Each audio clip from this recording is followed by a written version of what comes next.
जय श्री राम। नमस्कार। सत्य पर आधारित प्रोग्राम में आज फिर हम चर्चा करते हैं यज्ञ के ऊपर।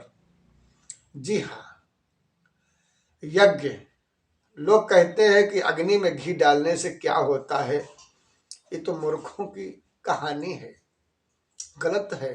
आप नहीं जानते कि सकल पदार्थ हैं जग माही, कर्महीन नर पावती नाही। संसार में हर चीज है।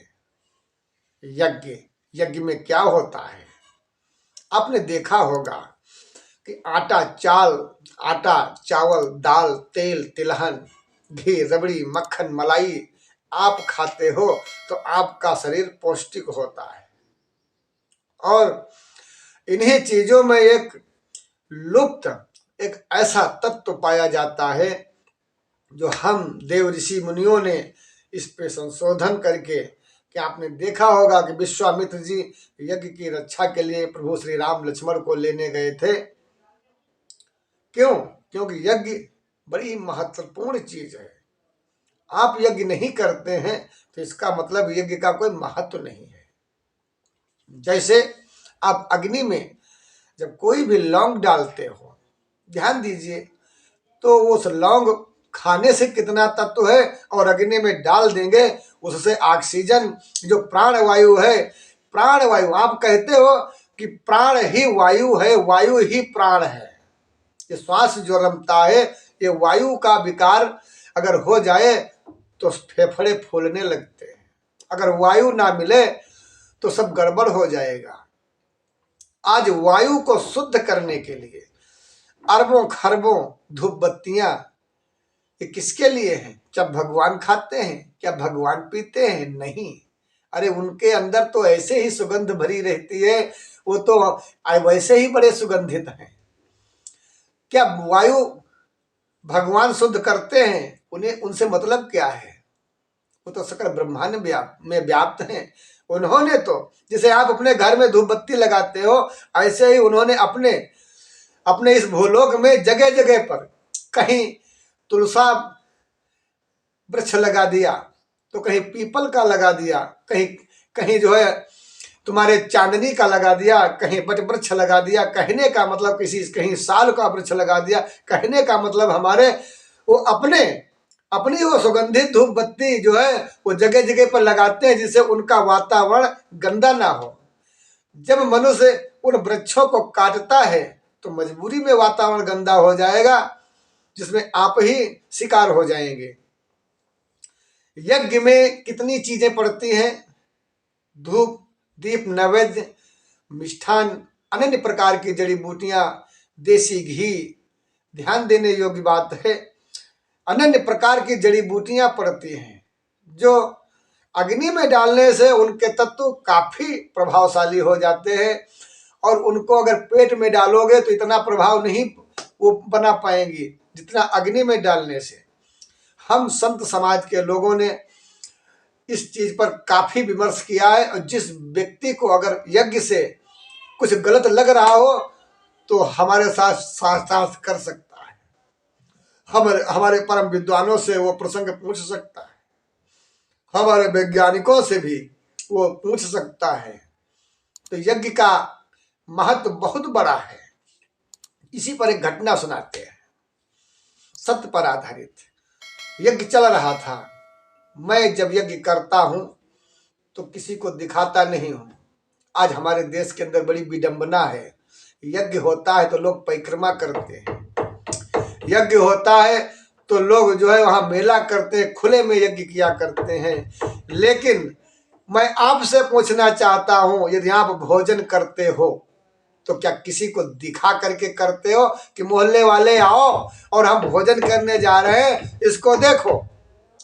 आखिर क्यों नहीं आप बता रहे? क्योंकि मोहल्ले वालों की हो सकता है तुम्हारी खाद्य सामग्री पर नजर लग जाए।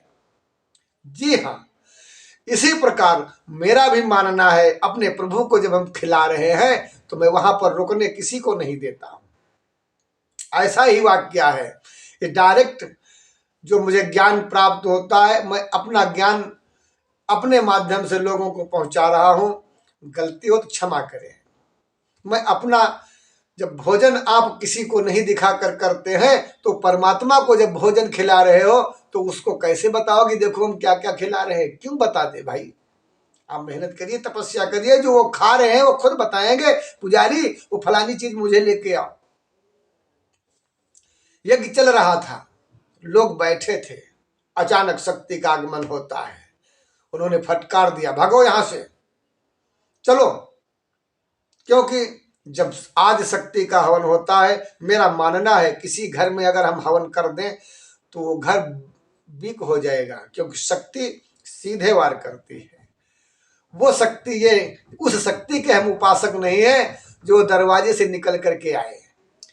हम उस शक्ति के उपासक हैं जो घट घट में रमती है, कण कण में विद्यमान है। जब उसका हम ध्यान करते हैं तो सीधा संपर्क वार करती है, जैसे सूर्य की किरणें वार करती हैं। ये आदि शक्ति है दोस्तों। महाराज जी ने, स्वयं शक्ति ने डपट दिया, कहा इनको हटाओ यहां से, अभी हमारे साथ में कोई बवंडर हो जाएगा। तो कहा महाराज जी क्षमा करें, आखिर हमने बच्चों को भगा दिया। तब तक हमारी धर्मपत्नी बोलती हैं, कहती हैं बड़ी तेज गर्मी लग रही है, कुछ होना, कुछ यहाँ पर हवा चलना चाहिए जिससे आत्म शांति मिले। तो हमने कहा इतना सब प्रोग्राम सब चारों तरफ धरा हुआ है, मैं हमारा यज्ञ चल रहा है, तो इसमें आप थोड़ा शांत रहिए। हालांकि हमने देखा नहीं आसमान में ताक करके कि कहानी क्या है। कहानी जब धर्मपत्नी ने कहा तो महाराज जी ने हमारे द्वारा कहा देखो शांत रहो, यज्ञ हो रहा है, अभी हवा चलेगी तो ये सब जल जाएगा इधर उधर। खुले आसमान के नीचे यज्ञ हो रहा है, खुले आसमान के नीचे। जी हाँ, तब देवस्थान या आश्रम बना नहीं था। अब क्या होता है, यज्ञ चल रहा है, यज्ञ पूर्ण हो चुका था, 12:10 होने को थे। हमने पूरा इंतजाम सब समेट बटोर करके और हमने कहा अच्छा महाराज जी अब चलते हैं, प्रणाम। और जैसे ही हम वहां से इंतजाम लेके चले हैं कि हम 50 मीटर की दूरी नहीं पार कर पाए अपने निवास स्थान से खुले स्थान पे आने के लिए। इतना भयंकर पानी गिरने लगा, इतना भयंकर पानी गिरा कि रात भर पानी गिरता रहा। और जब पानी गिरा तो हम दौड़ करके गए, अंदर से एक लोहे का तसला ले आए और जैसे तैसे उसको हम 2 ईंटों पर उठा के रख दिया और फिर भाग गए, नहीं तो भीग जाते। अब पानी बहुत भयंकर गिरा। अब हमारे अंदर तो यही था, ओहो, यानी कि एक क्षण यज्ञ में इतनी क्षमता नहीं हुई कि उस इंद्र की जो हमारे यज्ञ में रंग में भंग डाल सके।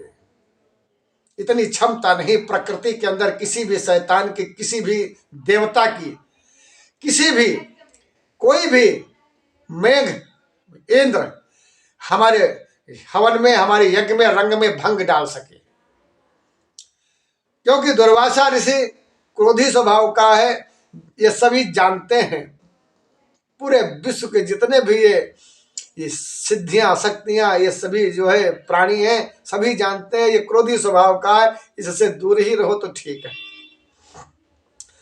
तो हम जब यज्ञ करें तो ये आसमान में इतना भयंकर बादल होगा हम नहीं देखा हमने। और जैसे ही हमने हटा तो तेज बारिश होने लगी, भयंकर तबाही। सुबह हमने देखा कि गांठ के ऊपर जो है पानी चलने लगा। हमने कहा यज्ञ तो आज हमारा सब मिट्टी में मिल गया। क्यों नहीं, नाउन बांस का नहन्ना वाली कहानी, कभी भगवान को हमने देखा नहीं, कभी पद प्रतिष्ठा पाया नहीं, बस सीताराम जपते थे, अपना काम करते थे। और जब ये पदवी मिली तो समझ में पड़ा कि सत्य क्या है। आखिर इतनी, जब सुबह हमने देखा उसको तसले को खोल करके तो उसमें एक भी कोयला नहीं, पूरा सफेद। धन्य है परम पिता परमात्मा, उन्होंने दिखा दिया कि देखो मैं ले रहा हूं, मैं यज्ञ। आजकल यज्ञ के नाम पर लोग लकड़ी का बुरादा डाल रहे हैं, क्षमा चाहते हैं अपने आर्जन से।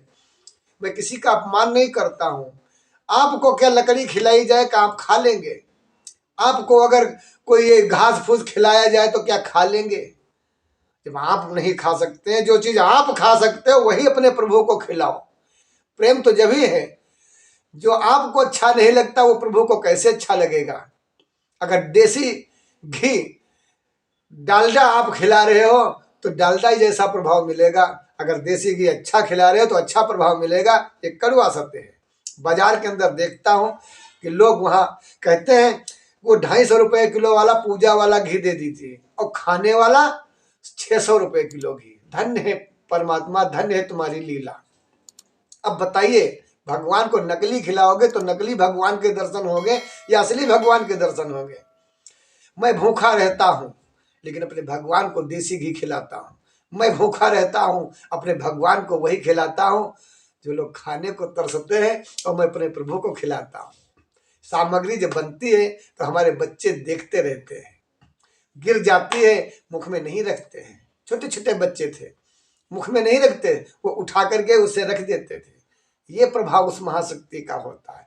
हम लोग पूरा परिवार शिव भक्ति में और शिव परिवार के साथ में है, तो जो भी हम आपके साथ शेयर करेंगे सत्य घटना पर आधारित प्रोग्राम दिखाएंगे।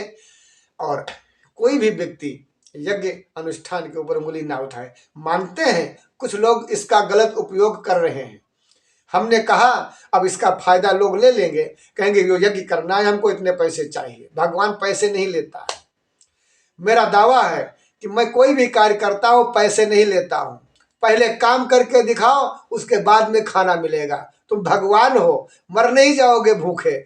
इसीलिए जो गरीब है उसको पहले स्वस्थ करो, जिसकी समस्या है उसको पहले ठीक करो। यदि भगवान हो तो तुम उसको पैदा कराओ, उसको रोजी रोटी दो, उसकी बैंक खाते में पैसे आएंगे, तब तुमको जो तुम्हारा पूजन कराएगा। ये नहीं कि कोई जेवर बेचे, किसी से उधार ले, किसी से दंडित करे हो और तब तुम्हारा हवन कराए, तो भगवान पे कार हो तुम। मैं ऐसा ही हूँ। अपने भगवान का के साथ में हम प्रभु से लड़ भी जाते हैं अपने संसार के लिए। जय हिंद, जय श्री राम। इसी के साथ अपनी वाणी को विराम दे रहे हैं। ओम नमः शिवाय। जय हिंद, जय श्री राम। ओम नमः शिवाय।